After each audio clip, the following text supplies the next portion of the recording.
In our group project, we wanted to research the relationship between myths in Japan and justifying political power. Our main question was, how did the Japanese government use myths to legitimize their power? Each of us found 1 to 2 sources that can be used to answer this question. Japanese mythology and nationalism. Myths of genus, Japanese identity, and familyism is written by Merlin Server. To answer the question, how did the Japanese government use myths to legitimize power? The paper focuses on a purity order. It started with the creation of Japan by Izanagi and Izanami. The land created was considered to be different and higher than other lands. From there, Izanami gave birth to the islands, kamis, and the gods and goddesses. While giving birth to the god of fire, however, she burned to death. Once dead, Izanagi visited Yomi, which is the land of darkness, to save Izanami. Unfortunately, he was unable to bring her back because she had already eaten the food. After, Izanagi had to clean himself in the lake to wash the dirt away from the dirty land, which is the land of darkness. That's when he was attacked by 2 evil gods, and Amaterasu, the sun goddess, was born from his left eye. Amaterasu was then ordered to rule the celestial plane, or Japan. Later, in 660 BC, Jimmu Tenno, who claimed to be a descendant of Amaterasu, conquered Japan. He claimed to be approved by the gods because legitimacy was given through Izanagi. However, all people of Japan are believed to be derived from gods, so what makes Jimmu Tenno special? To start, when Buddhism was introduced, it reinterpreted Japanese myths' uniqueness and power. Now, those traits are only found in remote villages and where there's a lack of contamination. The peasants as well would produce rice, which is considered a sacred gift from Amaterasu. This is where purity level comes in. In the hierarchy, merchants come below peasants. This is because merchants are considered contaminated.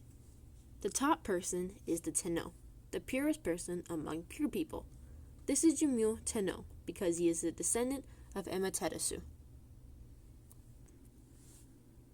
On Politics in the Comparative Study of Japanese Mythology is written by Claus Antony. His paper is more along the lines of a counter-argument. He starts by mentioning the mythological basis is the divine order.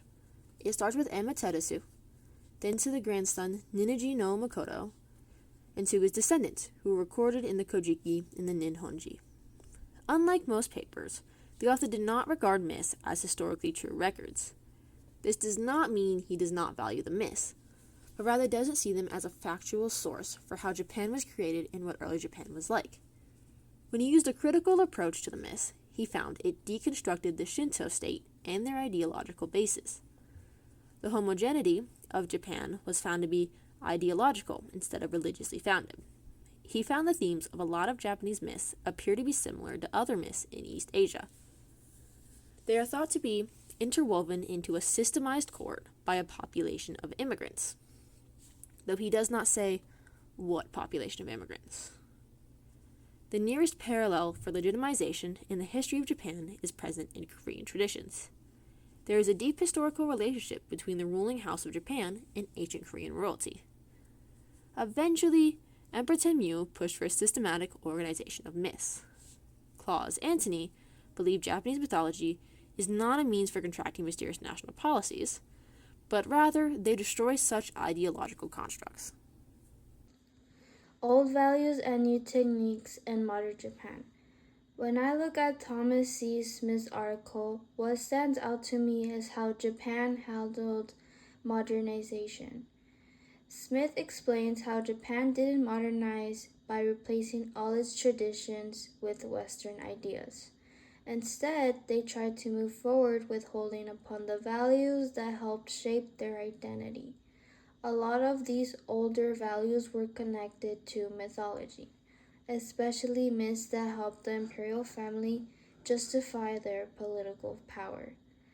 Even when Japan was changing fast with the new technology and different government systems, those traditional myths stayed.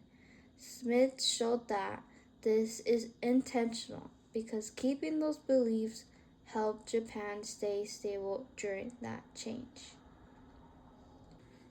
When we think about myths like the imperial family claiming they came from the sun goddess Amaterasu, Smith's article helps explain why those stories stayed so powerful. Modernization didn't erase these myths. If anything, it made them more important because they connected the new Japan, quote unquote, to a familiarity. It made political power feel continuous, regardless of the change happening around. It also connects to Naziki's point about how Western's views tend to oversimplify Asia. The West usually talks about modernization like it replaces old traditions, but Japan's more so the opposite. They modernized and still kept their myths and cultural identity. What That's why Smith's article helps answer our group's main objective, which is it shows that myths weren't outdated at all. They were just a deliberate part of how Japan used tradition to legitimize political power. In her paper titled Solar Deity in Japanese Mythology, Daniela Vashik argues that the Kojiki was created to showcase the Japanese imperial family's strength and consolidation of power to neighboring countries, particularly the three Korean kingdoms in China. She highlights the Japanese solar deity, also known as Amaterasu, and her significance in Japanese mythology, especially her connection to the imperial family. As the goddess of the sun, Amaterasu is connected to other aspects of daily life, including agriculture, weaving, and soap production, and is considered an ancestor of the imperial family. However, Koshi claims that she was merely a mother figure and had very little authoritative power, despite her seemingly prominent role in Japanese mythology. Since the Kojiki was created in a very patriarchal society, Amaterasu was made an important figure by powerful men at the time to further their agenda, and Vashik names their narrative as a political myth. The Kojiki, one of the oldest surviving sources of Shinto mythology, provides insight into pre-modern Japan, but no one knows whether its stories stayed the same over time or were altered by its compilers to fit their agenda. This revelation also means that Amaterasu's role in Japanese mythology does not indicate a period of matriarchy and was in fact the exact opposite. During the Meiji Restoration and Japan's transition into the modern world, Amaterasu was used for powerful ideologies again, but this time it had a much larger and lasting impact. Now, as the center of Japan's national religious and cultural identity, Amaterasu is used to separate Shinto from Buddhism. Because this change occurred around the same time as Japan opened its borders for foreign trading and diplomatic relationships, many foreigners only learned about Amaterasu as ancestor of the imperial family, and that Shinto was purely Japanese, while Buddhism was considered a non-Japanese religion. These changes to further nationalistic ideologies are often the only aspects of Japanese mythology that foreigners know about without doing further research. Due to Amaterasu's changing image, Vashik believes that these stories and myths should not be considered facts and instead be used to understand the connection between myths and history. Recognizing this relationship will help scholars understand why these myths were created and the differences in how they were used during the time of their creation and in today's world. Myths like the emperor's divine descent from the sun goddess Amaterasu help explain how political authority in Japan remained strong during modernization. Harun's article shows that instead of disappearing, Shinto myths became more important because they provided stability during rapid change. They connected modern political authority to long-standing religious tradition. The emperor was not presented as just a political figure, but as a sacred one. Through state Shinto, loyalty to the emperor became a religious duty rather than a simple obedience to the government. This made imperial authority feel natural and unquestionable. Modernization in Japan did not replace myth, it was reinforced by it. This same pattern appears in Aiden's discussion of Pan-Asianism. Japan used myth not only with its own borders, but also to justify imperial expansion across Asia. By emphasizing a shared Asian identity and civilizational destiny, Japan portrayed itself as the natural leader of the region rather than an aggressor. Aiden challenges the Western idea of modernization requires abandoning tradition.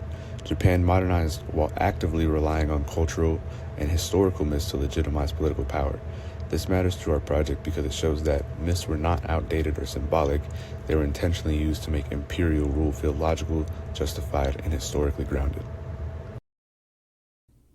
Thank Thank you for listening to our presentation. Please let us know if you have any questions.